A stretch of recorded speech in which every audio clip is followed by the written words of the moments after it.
Just got back from watching Final Destination Bloodlines, and I am dying, both from laughter and this movie slaps. Like, seriously, death is back, baby. And this time, it's got jokes. Exploding heads, flaming elevators, collapsing dance floors, you name it. This thing's basically a love letter to Rube Goldberg murder machines, wrapped in 110 minutes of absurdity, slick kills, and genre-savvy winks that made the horror nerd in me do a little jig in my seat. The film opens with a 1960s flashback prologue. And let me tell you, it's not just good, it's a short film all on its own. We meet Iris and Paul, two cuties headed for a romantic night at the top of the Skyview, which is basically the Space Needle if it were built by a bunch of future ghosts with bad intentions. This whole intro is a chef's kiss. Director duo Adam Stein and Zach Lipovsky shoot the hell out of this opening. Everything is drenched in vintage flair, but more importantly, it's a horror trap masquerading as a period piece.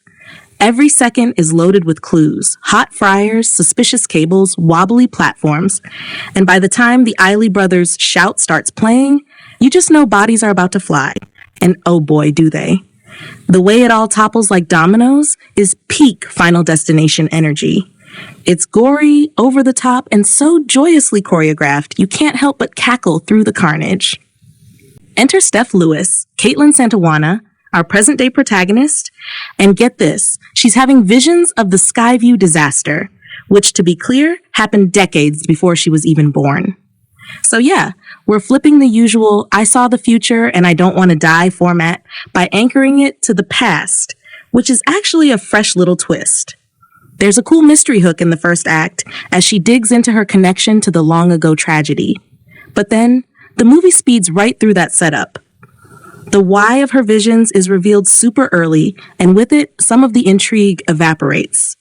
The movie kind of shrugs off that potential depth and says, all right, back to the blood geysers. Which, honestly, I didn't hate. There's also this half-baked subplot about Steph's estranged mom that tries to tug at your heartstrings, but it's introduced way too late to have impact. Like, thanks for the emotional flashback montage. 30 minutes from the end. The supporting cast is your typical gaggle of slasher archetypes turned up to 11. These people are dumb. Like, I'm going to stand on this wobbly ladder holding a fish tank full of acid while holding a baby. Dumb. But the movie knows they're dumb. It relishes it. And because of that, it all works. Steph's friends and cousins are like a horror movie Pokemon roster, each one a walking trope, but entertaining enough to root for even as you're secretly hoping death knocks them off with something stupid and creative. Caitlin Santawana gives Steph just enough emotional weight to balance the goofiness, but she's not breaking new ground here. She's more Final Girl light than Scream Queen legend. Let's get to the good stuff. The kills. This is where Bloodlines truly goes off. These are some of the most well-executed, tongue-in-cheek, squirm-inducing sequences the franchise has ever pulled off. You know the drill. Someone walks into a room, there's a fan spinning too fast, water pooling near an outlet, a fork teetering on a ledge, and your brain is already trying to guess how it'll all end. But Bloodlines isn't just setting up traps, it's subverting them. It keeps flipping who you think is about to die. Someone slips, but doesn't fall, yet. Someone dodges the obvious hazard, only to catch a flying ceiling tile to the face. It's a deadly shell game, and you are 100% along for the ride. Are there a few weak kills? Yeah.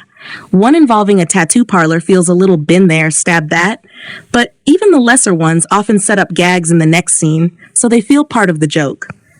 The effects mix practical gore and digital enhancements pretty seamlessly. Blood spurts, bones crunch, limbs go flying. Classic FD sauce, just with more polish and panache. Tony Todd's return as the mysterious Undertaker, Bloodworth feels like a final curtain call, and the movie gives him the respect he deserves. He delivers one last cryptic monologue about the nature of death, filmed in this gorgeous, moody way where he's looking right at you. Like death himself is breaking the fourth wall to say, thanks for watching, sickos. It's elegant, chilling, and genuinely heartfelt. Horror royalty through and through. Final Destination Bloodlines knows exactly what it is. It's not deep, it's not subtle, but it's a hell of a good time.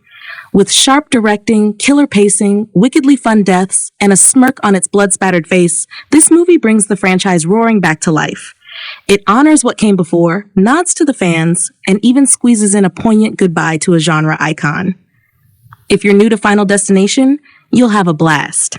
If you're a longtime fan, this might just crack your top 3.